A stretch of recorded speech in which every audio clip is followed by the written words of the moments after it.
10 study point में आप लोगों का स्वागत है। मैं हूं रविनंदन। आज आप लोग देखेंगे मैट्रिक बोर्ड या इंटर बोर्ड की तैयारी कैसे करें या किसी भी बोर्ड की तैयारी किस प्रकार से हम करेंगे। तो आज के इस वीडियो में इसकी जानकारी आप प्राप्त करेंगे, तो इसलिए वीडियो के अंत तक देखिएगा ताकि पूरा बात समझ में आ जाए। अगर हमारे YouTube चैनल पर नए होंगे तो चैनल को सब्सक्राइब करके घंटी को दबाना न भूलिएगा, ठीक है। तो अब वीडियो शुरू करते हैं। देखिए, पहला पॉइंट है भरोसा। तो सबसे पहले मैं आपको बता देता हूं कि अपने आप पर पूरा भरोसा कीजिए, दूसरे के भरोसे मत रहिए, ठीक है। आप बहुत कुछ हो, आप में बहुत टैलेंट है, ये आप सोचिए।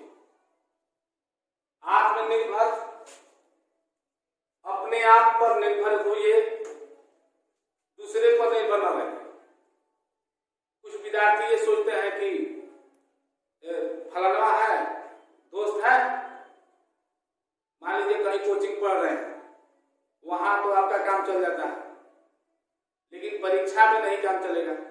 या इस बोर्ड परीक्षा के बाद जाएंगे कोई कंपटीशन परीक्षा में, प्रतियोगिता परीक्षा में, तो आपको वहां पर कोई दोस्त काम नहीं करेगा।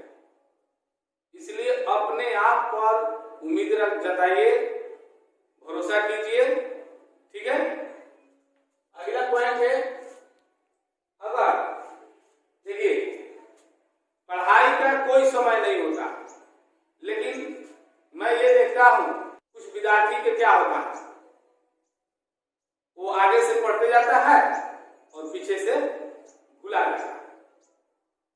तो आप रटने के बजाय समझने का प्रयास कीजिए।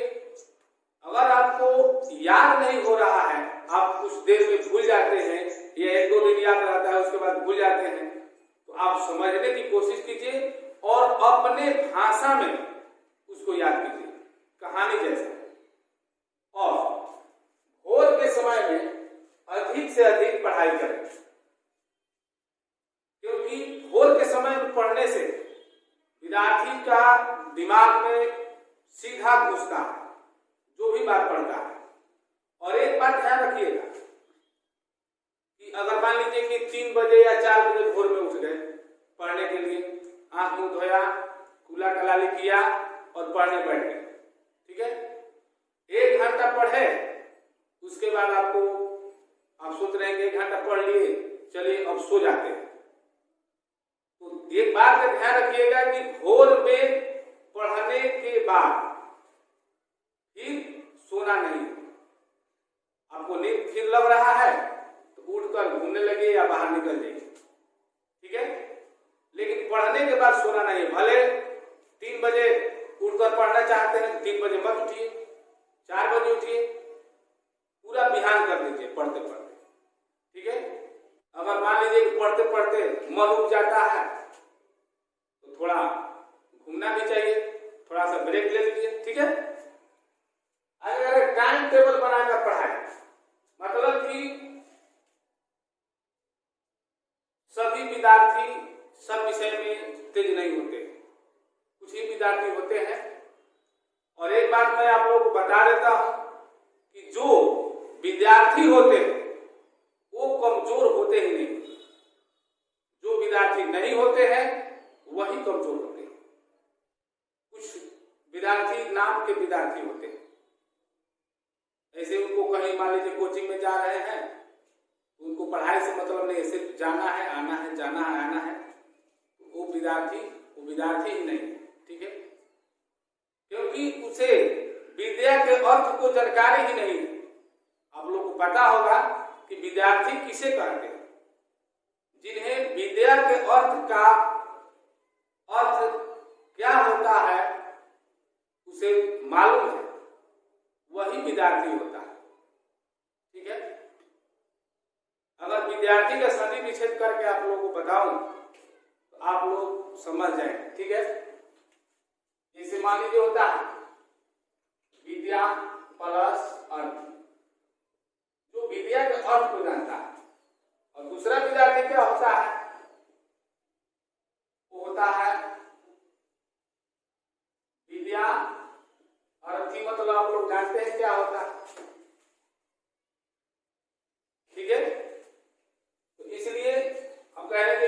विद्यार्थी न बनिए, विद्यार्थी बनिए।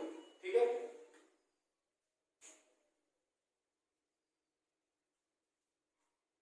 अगला पॉइंट है, परीक्षा के लगभग 2 महीने पहले परीक्षा से रिलेटेड विषय ही पढ़िए। अभी दिसंबर महीना चल रहा है, तो मान लीजिए इंटर का जो परीक्षा है फरवरी शुरू में है, और मैट्रिक का जो परीक्षा 17 फरवरी से, तो लगभग 1.5-2 महीना टाइम है। तो अब आपको कोई दूसरा चीज नहीं पढ़ना चाहिए। जैसे कोई मान लीजिए कोई पत्रिका हो गया, आपको जो भी पढ़ना है, आपके जो परीक्षा में आने वाला है, जो विषय है, जो एनसीईआरटी बुक है, उसी के बारे में पढ़ना है। ठीक है, कोई अलग चीज नहीं पढ़ना है। आगे जिस विषय में आप कमजोर हो उस पर ज्यादा ध्यान दें। कुछ विद्यार्थी क्या होते हैं कि मैथ में कमजोर होते हैं, कुछ विद्यार्थी संस्कृत में कमजोर होते हैं, तो उन विषयों पर ज्यादा ध्यान देना चाहिए जिस विषय में आप ज्यादा कमजोर हैं।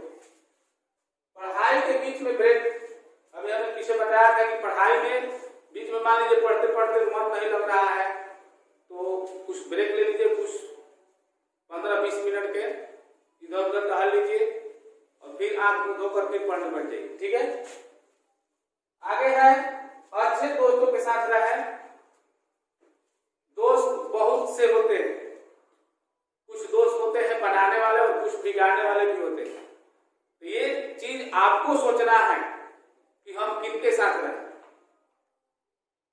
क्योंकि जो गलत बात है कोई भी विद्यार्थी को, कोई भी लड़का को जल्द से जल्द समझ में आ जाता है, और जो अच्छा बात है वो जल्दी समझ में नहीं आता है। अगर अच्छा बात अगर आपको समझ में आ जाए तो आप बहुत ही आगे जाओगे। ठीक है। रिवीजन जरूरी है। रिवीजन, मान लीजिए मैथ, आप जानते हैं कि मैथ में मैं तेज, तो तेज रहने से नहीं होगा।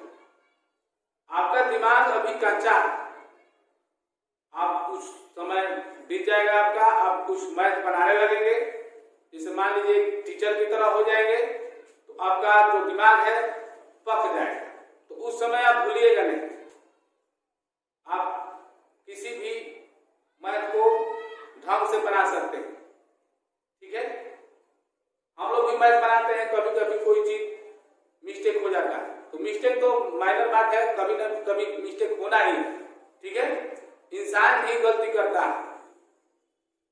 आगे है, ऑब्जेक्टिव और सब्जेक्टिव दोनों पर ध्यान देना चाहिए। मान लीजिए आप लोग जानते हैं कि 50% ऑब्जेक्टिव है, 50% सब्जेक्टिव है, तो दोनों पार्टों में आपको ध्यान देना चाहिए। अब ना कि एक कुछ विद्यार्थी को देखते हैं कि ऑब्जेक्टिव में ज्यादा पढ़ता है, तो मान लीजिए ऑब्जेक्टिव में नंबर आ गए तो सब्जेक्टिव में नंबर नहीं आएगा। तो मान लीजिए मैथ का परीक्षा है, 50 में मान लीजिए आपको 48 आ गया या 49, 50 आ गया, तो अब क्या कीजिए, अब सब्जेक्टिव बनाने ही नहीं आए, फिर दिक्कत है। दोनों विषय में ही, दोनों पार्ट में आपको ध्यान देना है। ठीक। और मैं आप लोगों को 1 मिनट बताना चाहता हूं, एक दिन सबको जाना है, लेकिन ऐसा काम करना चाहिए, ऐसा काम करके जाना चाहिए ताकि आपके और आपके परिवार का नाम हो, साथ ही साथ गांव का भी नाम हो, और गांव का नाम होगा तो कुछ आगे निकल जाइएगा तो देश का भी नाम रोशन करेंगे आप। ठीक है। तो आज के लिए इतना ही, और आगे के वीडियो में मैं बताऊंगा कि ये तो हो गया बात कि किस प्रकार से हम पढ़ाई करेंगे, तो हम लिख कर बताएंगे किस प्रकार से हम क्वेश्चन को लिखेंगे ताकि आपको नंबर अधिक से अधिक आए। तो अब अगले वीडियो मिलते हैं, तब तक के लिए जय हिंद, वंदे मातरम।